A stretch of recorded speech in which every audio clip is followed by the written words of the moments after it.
नमस्कार मित्रों। अब हम प्रमुख बिंदुओं में चर्चा करेंगे। तो निरुक्त के रचनाकार हैं यास्काचार्य। जन्म स्थान है पारस्कर देश। पारस्कर प्रवृत्तिनी च संज्ञायाम। निरुक्त के अंत में नमः पारस्कराय नमो यास्काय कहा गया है। ठीक है, निरुक्त के अंत में। पंडित शिवनारायण शास्त्री का मत है भारतीय महामरुकांतार के दक्षिण में पारस्कर नाम का एक देश था, जहां आज भी पारकर नाम की एक बस्ती है। यास्क इसी पारकर देश के निवासी थे, जिसमें इनको पारस्कर कहा गया है। पांचवा देखिए, यास्क का गोत्र है। ठीक है, यहाँ पे का है, यास्क का गोत्र है तो यास्क। ठीक है, यहाँ पे मैं सही भी कर देता हूँ इसको, ये का है, यहाँ पे है यास्क का गोत्र है। तात्पर्य कहने का तात्पर्य है कि यास्क का जो गोत्र है वो यास्की है और इनका नाम गोत्र के आधार पर ही रखा गया है। गोत्र के नाम पर ही इन्हें यास्क कहा गया है। यास्कस्य गोत्रापत्यम यास्कः। यास्क का समय ईसी पूर्व 700 वर्ष है। ठीक है, महाभारत के शांति पर्व में आचार्य यास्क के निरुक्तकार होने का स्पष्ट निर्देश दिया गया है। ये प्रश्न आ सकता है कि महाभारत के किस पर्व में आचार्य यास्क के निरुक्त होने का स्पष्ट प्रमाण मिलता है या निर्देश दिया गया है, तो आपका शांति पर्व में। ठीक है, एक इसका एक और भी है, वो मुझे मिलता है तो मैं आपको ज़रूर बताऊंगा। इसी में महाभारत के उसी में है। तो आचार्य यास्क को मानते हैं, आचार्य यास्क को क्या मानते हैं, तो पाणिनि से पूर्व कलयुग की चतुर्थ शताब्दी। ठीक है, ईसा पूर्व 28वीं शताब्दी, ईसा पूर्व 700 वर्ष पूर्व। ठीक है, और शताब्दी कब आएगी, 28वीं शताब्दी। ठीक है, ये याद रखिए। कीथ के अनुसार इनका समय था 500 ईस्वी पूर्व, ये कीथ के अनुसार है। ठीक है, ब्रह्मदत्त शास्त्री के अनुसार क्या है, तो 300 ईसा पूर्व। ठीक है, महाभारत की रचना से पूर्व मानते हैं ये। निरुक्ताकार आचार्य यास्क व्याकरण आचार्य के साथ साथ एक प्रसिद्ध थे। तो निरुक्तकार हैं यास्क जी, वो व्याकरण के साथ साथ क्या क्या क्या थे, तो भाषा वैज्ञानिक थे और ये प्रथम भाषा वैज्ञानिक भी कहे जाते हैं इनको। ठीक है, तो यहाँ पे देख लीजिए तो आपको और भी स्पष्टता हो जाएगी। विश्व के प्रथम भाषा विज्ञान के ज्ञाता थे तो आचार्य यास्क। यास्क कृत निरुक्त में व्युत्पत्ति विज्ञान, भाषा विज्ञान, अर्थ विज्ञान का विस्तार दिखाई देता है। तो यास्क के निरुक्त में क्या दिखाई देता है, तो व्युत्पत्ति विज्ञान दिखाई देता है, भाषा विज्ञान दिखाई देता है और अर्थ विज्ञान का विस्तार दिखाई देता है। भूमंडल का प्रथम भाषा शास्त्र है तो यास्ककृत निरुक्त। ठीक है, ये प्रश्न बन सकता है कि भूमंडल का प्रथम भाषा शास्त्र है यास्ककृत निरुक्त। ठीक है, ये मैं जो इन टॉपिकों को आप अच्छे से देख लीजिएगा। ठीक है, आचार्य यास्क की रचना क्या है, निरुक्त है। जन्म स्थान पारस्कर देश है। समय क्या है, तो ये मैंने बता दिया है आपको। निरुक्त में अध्याय 12, 2 परिशिष्ट हैं, मानते हैं तो कितने हो गए, 14 अध्याय हो गए।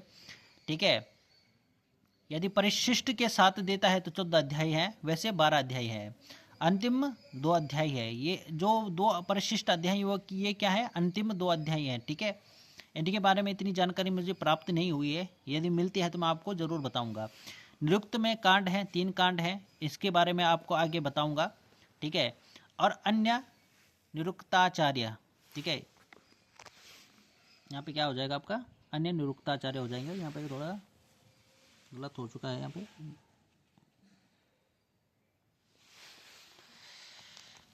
अब यह निरुक्ताचार्य कौन कौन से हैं, ये आप यहाँ पे देख सकते हैं। औपमन्यव, औरणनाभ, औदंबरायण, आग्रायण, वार्ष्यायणी, शाक, पूर्णी, गार्ग्या, गालव। ठीक है, गालव ये दोबारा आ गया क्या, चलिए यहाँ पे देखता हूँ मैं। तटीकी, क्रोष्टुकी, स्थोलाष्ठवी और यास्क। 13 नंबर में यास्क का नाम आता है। ठीक है, अब नेक्स्ट उसमें चलेंगे। अब जो 3 कांड थे जो मैंने बताया था आपको, तो ये नाम है आपका नैघंटुक कांड, नैगम कांड और देवत कांड। ठीक है, ये 3 कांड है। तो यहाँ पे आप 4 के वो लगा सकते हैं, 4 4 14 4 12, तो 12 कांड हो गए हैं।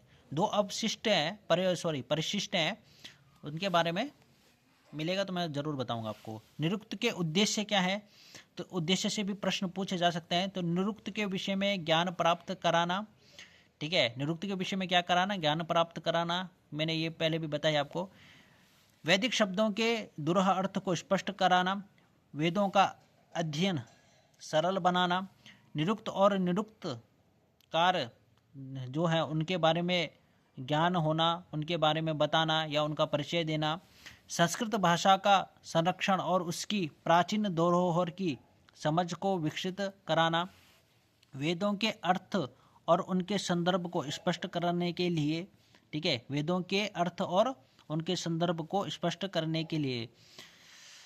साथ ही अब है निरुक्त वेद रूपी पुरुष का क्या होता है, स्रोत होता है। निरुक्त क्या होता है, वेद पुरुष का स्रोत होता है। ठीक है, ये वेदांग में आ गया है। वर्णागमो वर्ण विपर्यश्च द्वौ चापरो वर्ण विकारनाशौ धातोस्तदर्थातिशयेन योगस्तदुच्यते पंचविधम निरुक्तम।